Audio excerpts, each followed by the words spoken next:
നവാഗതനായ സന്തോഷ് പണ്ഡിറ്റ് ഒരുക്കുന്ന കൃഷ്ണനും രാധയും എന്ന സിനിമയാണ് റിലീസിന് മുമ്പേ തന്നെ ചർച്ചകൾക്കും വിവാദങ്ങൾക്കും തിരികൊളുത്തിയിട്ടുള്ളത്. മലയാളമടക്കം 3 ഭാഷകളിൽ ചിത്രീകരണം പൂർത്തിയാകുന്ന ഈ സിനിമയിലെ ഒരു ഗാനമാണ് ഇന്റർനെറ്റിലെ വീഡിയോ കൂട്ടായ്മയായ യൂട്യൂബ് വഴി വിവാദങ്ങളിൽ സ്ഥാനം പിടിച്ചത്. യൂട്യൂബിൽ കൂതറ ആൽബം എന്ന പേരിൽ ആരോ അപ്ലോഡ് ചെയ്ത ഈ ഗാനരംഗം സഭ്യതയുടെ അതിർവരമ്പ് ലംഘിക്കുന്നു എന്ന നിലയിലും സിനിമയുടെ പേരിൽ നടക്കുന്ന മുതലെടുപ്പിനും ഉദാഹരണമാകുന്നു എന്ന നിലയിലാണ് വിവാദങ്ങൾക്ക് തിരികൊളുത്തിയിട്ടുള്ളത്. ഈ ഗാനരംഗത്തിൽ സംവിധായകൻ സന്തോഷ് പണ്ഡിറ്റും ഒരു കൗമാരക്കാരിയും ചേർന്ന് അഭിനയിക്കുകയാണ്. ഇതിലെ ചില അംഗവിക്ഷേപങ്ങളും അനാവശ്യമായ കയ്യേറ്റങ്ങളുമാണ് ഈ പാട്ടിനെ ചൂടൻ ചർച്ചയാക്കിയിട്ടുള്ളത്.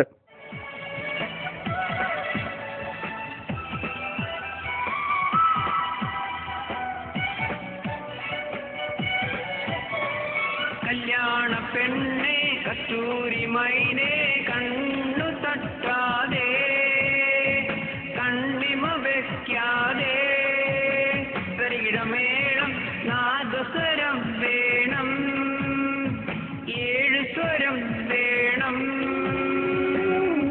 പൂമാലയും പൊൻതാലിയും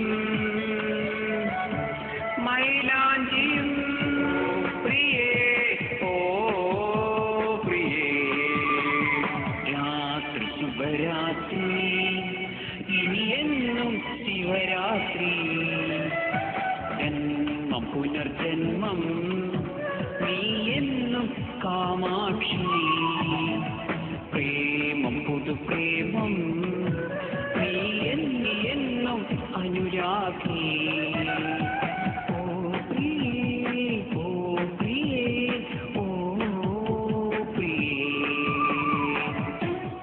എന്നാൽ ഈ ഗാനത്തിൽ കടന്നുവന്ന ഇത്തരം രംഗങ്ങൾ മനഃപൂർവ്വമല്ലെന്നാണ് സംവിധായകന്റെ നിലപാട്. സഭ്യതയുടെ അതിർവരമ്പ് ലംഘിക്കുന്ന രീതിയിലുള്ള ഒരു പ്രയോഗവും ഈ ഗാനത്തിൽ ഉൾപ്പെടുത്തിയിട്ടില്ലെന്നും ഇൻഡസ്ട്രിയിലെ അസൂയക്കാരാണ് ഇത്തരം പ്രചരണങ്ങൾക്ക് പിന്നിലെന്നുമാണ് സന്തോഷ് പണ്ഡിറ്റിന്റെ നിലപാട്.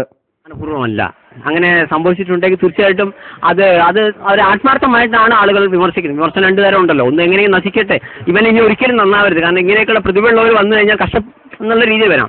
അതല്ല, ചിലർക്ക് അതിൽ ആത്മാർത്ഥയോടെയാണ് പറയുന്നതെങ്കിൽ ഞാൻ ഉറപ്പിച്ചു പറയുന്നു, നമ്മൾ ഇത് തിയേറ്റർ വേർഷൻ അല്ല, ഞാൻ ഇപ്പോഴും പറയുന്നു തിയേറ്റർ വേർഷൻ അല്ല. തിയേറ്ററിലേക്ക് എത്തുന്നത് മാത്രമല്ല, തിയേറ്ററിന് മുമ്പായിട്ട് അത് ഗ്രേഡിയന്റ് കുറേ കാര്യങ്ങൾ ചെയ്യാനുണ്ട്. ഒരു ദിവസം വർക്ക് 2 പാട്ടിലുണ്ട്, മനസ്സിലാക്കും. ഇത് ഫുൾ വേർഷൻ അല്ല. ഞാൻ പറഞ്ഞല്ലോ, ഞങ്ങളുടെ മോറൽ സൈഡ് കിട്ടാൻ വേണ്ടി മാത്രം ഞാൻ കൊടുത്തൊരു കാര്യമാണത്. അപ്പോൾ അത് വെച്ചിട്ട് അത്രയും വിവാദം ഉണ്ടാക്കുന്നത്, അതിൽ തിയേറ്ററിലേക്ക് പോയിട്ടില്ല. അപ്പോൾ തീർച്ചയായിട്ടും അത് ഈ പറയുന്ന വിമർശനങ്ങളെ എനിക്ക് ഒന്നും കൂടെ, ഞാൻ പറഞ്ഞല്ലോ, ഇപ്പോൾ അതിലേക്ക് പോകാൻ സമയമില്ല. ഞാൻ ഷൂട്ടിംഗ് 8 സോങ് അടക്കം തീർക്കാനുണ്ട്. May 1 റിലീസാണ്.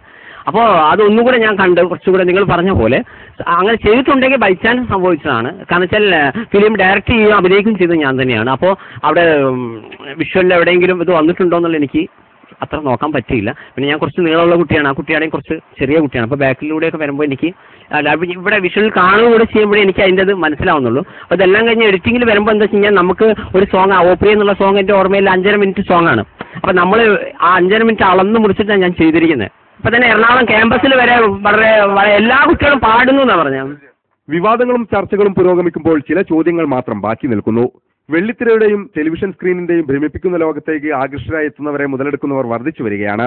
നല്ല ഉദ്ദേശത്തോടെ സിനിമയും ആൽബവും ചിത്രീകരിക്കുന്നവർക്ക് പോലും അപമാനമാകുന്ന കാഴ്ചകൾ വർദ്ധിച്ചു വരുന്നു. ഏതു മേഖലയിലും കള്ളനാണയങ്ങൾ അരങ്ങുവാഴുന്ന പുതിയ കാലത്ത് എങ്ങനെയെങ്കിലും പബ്ലിസിറ്റി കിട്ടുക എന്ന ലക്ഷ്യത്തോടെ വിഡ്ഢിവേഷം കെട്ടുന്നവർ കരുതിയിരിക്കുക. രാജാവ് നഗ്നനാണ് എന്ന് വിളിച്ചു പറയുന്നവർ നിങ്ങൾക്ക് പ്രതിരോധം തീർത്തേക്കാം. ചെയ്യുന്നത് നല്ല കാര്യമാണെന്ന് സ്വയം ബോധ്യപ്പെട്ടതിന് ശേഷം മാത്രം സമൂഹത്തെ അഭിമുഖീകരിക്കുക. ക്യാമറമാൻ രാഹുലിനൊപ്പം രാജേഷ് പറമ്പിൽ, സ്പൈഡർനെറ്റ് ന്യൂസ്.